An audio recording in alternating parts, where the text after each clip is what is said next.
Yo, yo, yo, what is up guys? Nick Nakai here, Let's Drift Media. Thank you guys for coming back to the channel. So today's episode, we're gonna be talking about how old is too old to become a mechanic. So let's get started.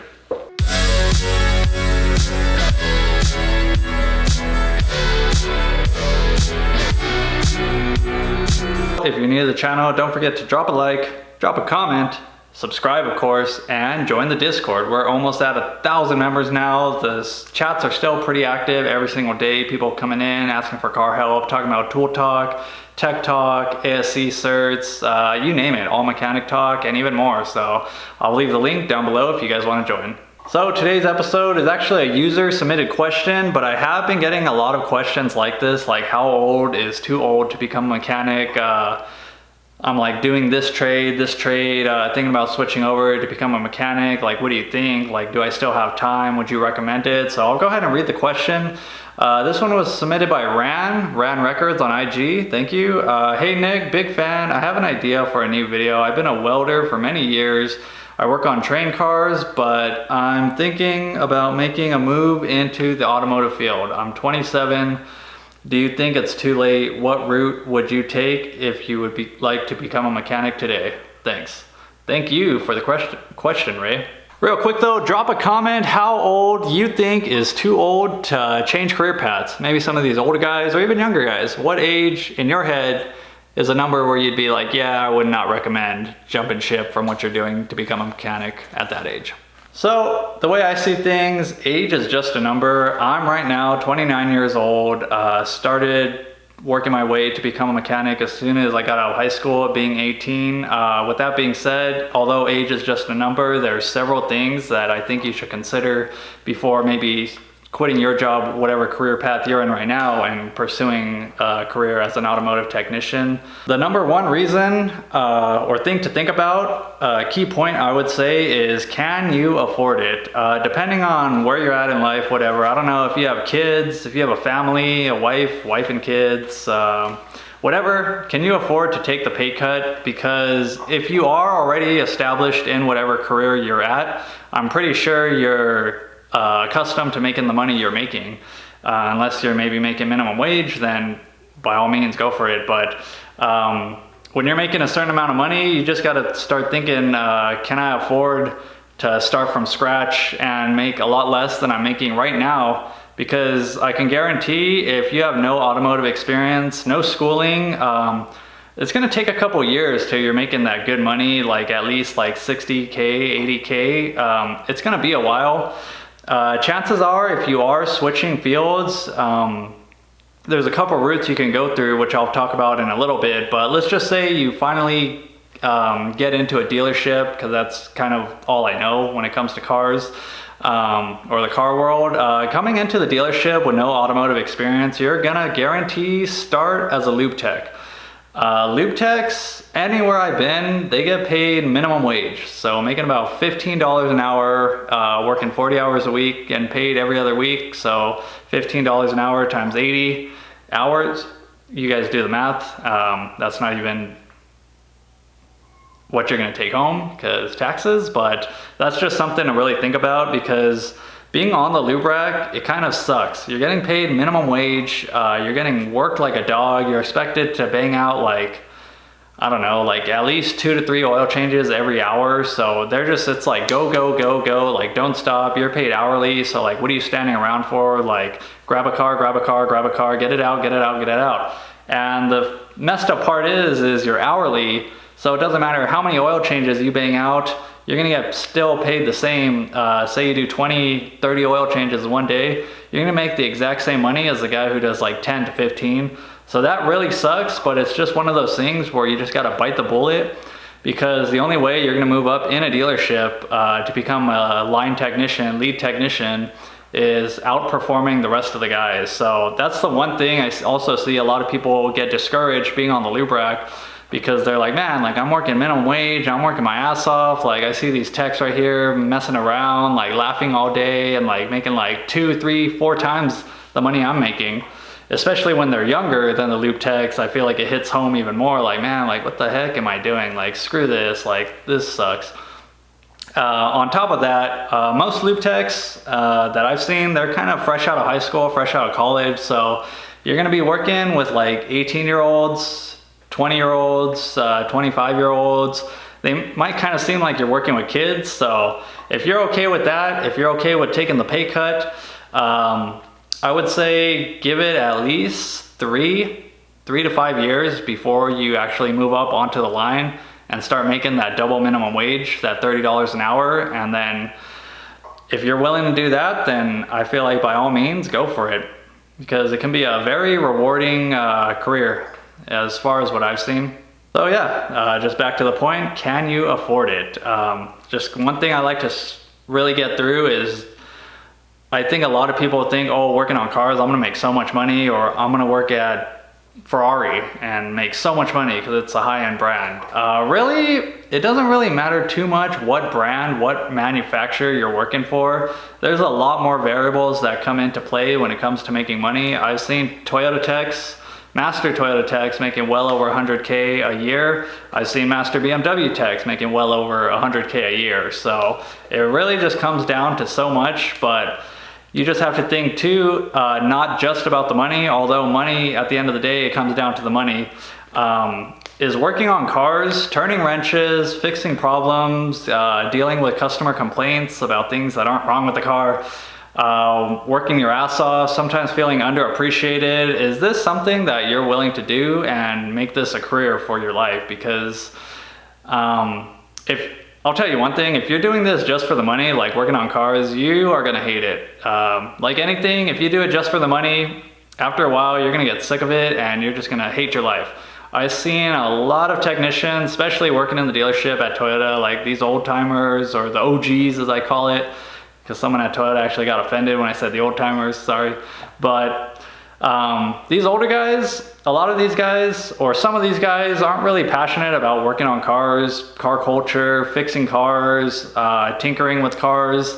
A lot of these guys kind of just got into the trade because that's kind of just what fell into their lap. And seeing them getting older, like I'd say a majority of these older heads, they're gonna tell you like, get out as fast as you can. Like, industry's dying. Like, this is stupid, like I hate my job, like I don't give a shit about any of these cars I work on.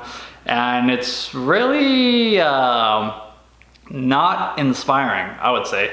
Because when I first started on the lube rack, that's all I heard from these older guys, like get out, like this sucks, this place sucks, like you don't want to do this for the rest of your life. And I've always just been like I don't think it's that bad. Like at the time, being a lube rack, I was living like at home, so money really wasn't that big of a deal to me as far as like making ends meet. But now still being in the industry for 9 years, I don't see myself doing anything else besides working on cars, something related to cars. And that's another beautiful thing about once you learn how to work on cars, is you can take your skills a lot more places than just the dealership. If you're new and you don't know, I left the dealership after working through many dealerships for the last like 9 years of my life. And now I'm working on the fleet side, heavy diesel equipment, stuff like that. And it's like a totally different game. I'm getting paid hourly now. So now I no longer have to worry about how many cars I bust out in a day, how many brake jobs I do, how many services I do, how many repairs I do. Now I just worry about how long I'm clocked in, how many hours I'm gonna get paid for.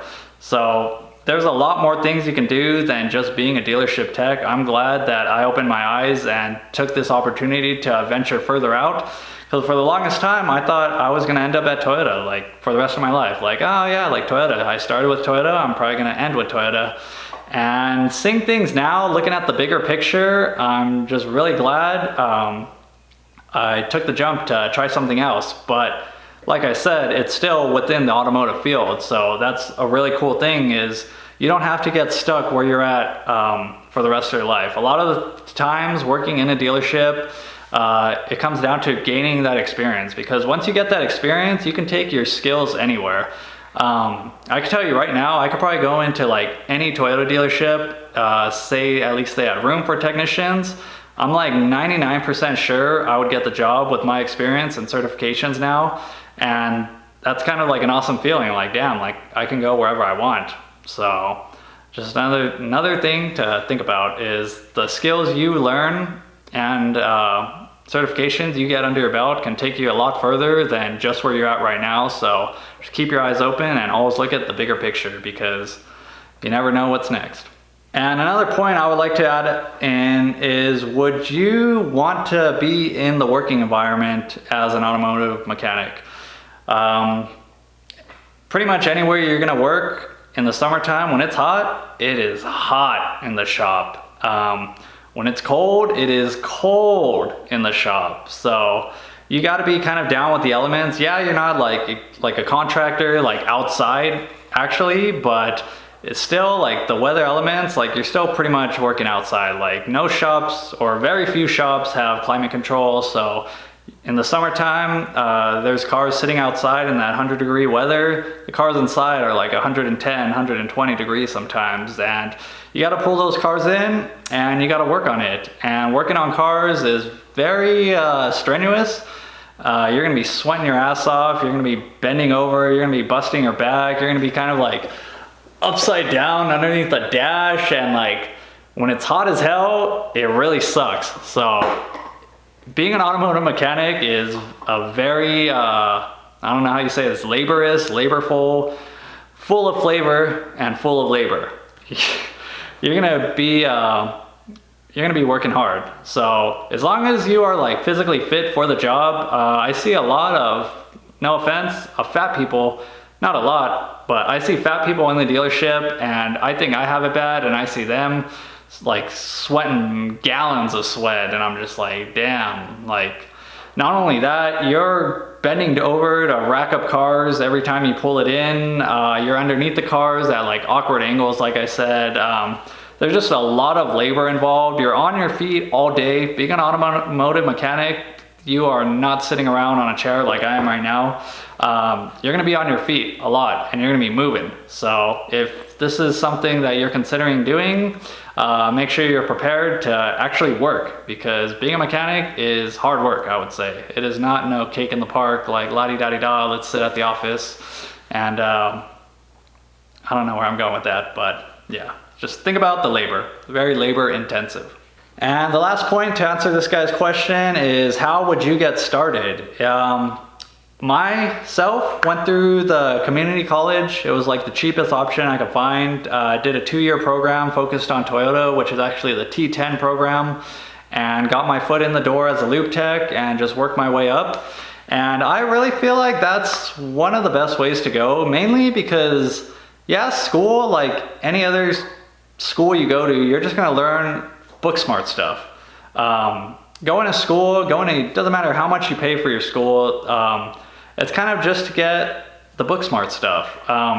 Really, I would say the main thing that I gained from school was the book smart to pass my ASE test, to pass those certifications. Because that's one thing I noticed seeing other technicians, the guys who went to some kind of school, any kind of automotive schooling, really helped them when it came to ASE certifications, versus the guys who have no school and just hopped in.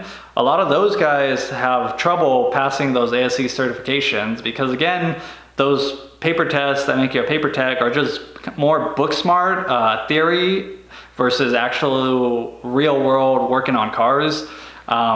You can be like the biggest badass, like know how to fix any car, but chances are if you didn't go to school, it's gonna be a lot harder to pass these tests, at least the first time. I'm sure you'll pass them after a while, but the way they do these tests, they're just so weird compared to like the actual skill required to working in the field. Because I would say like 90% of my skill and knowledge that I gained or know now is from actually physically working on cars day in the life, at work, day to day, learning new things, hands-on. Schooling is only gonna teach you so much. But with that being said, schooling helps because say you went to some kind of school, you have a little piece of paper that says I completed 2 years and I have my T10 certificate. Going to get a job, again, we're mainly talking about the dealership, but even so, going anywhere, if you at least have a paper saying like you went to school and maybe you have some certifications on paper, it's really gonna make it a lot easier to get hired into whatever job you're trying to get to. But again, it is up to you. You can also go the other route, which I've seen a lot of successful technicians do, is they just kind of start at the bottom. A lot of these guys who are pretty high up there now, they went to the dealership and started as a lot porter, washing cars, parking cars. Waited their time until a loop tech spot opened and got into the shop as a loop tech and started proving their worth, showing them that like, hey, like they're a hard worker and they know how to work on cars. So that's another way you can go. You can still move up and be a technician eventually, but at the end of the day, I still think going to school is just a quicker process versus just jumping into the bottom side and working your way up, because having that paper really goes a long way.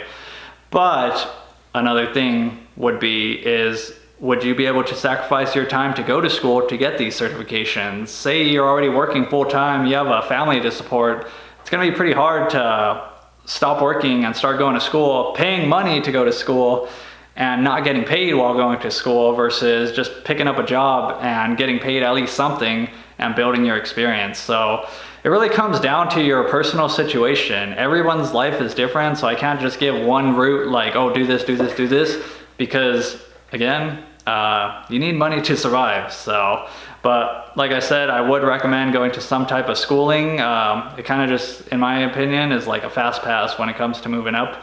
And so yeah, I guess that sums up this video. Kind of long, I'm gonna have to trim this, but main points I'll just go over again is, can you afford it? Can you afford to take the pay cut if you are making more than minimum wage right now?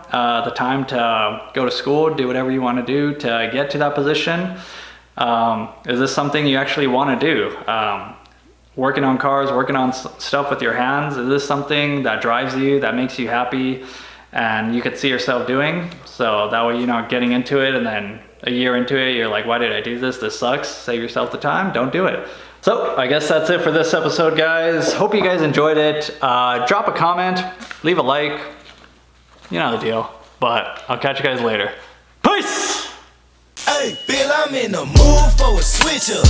I hit the function, hit the rose till I hiccup. I hit the stage and leave with money that's a stick up. She picture perfect, so I told him I'm a flick up.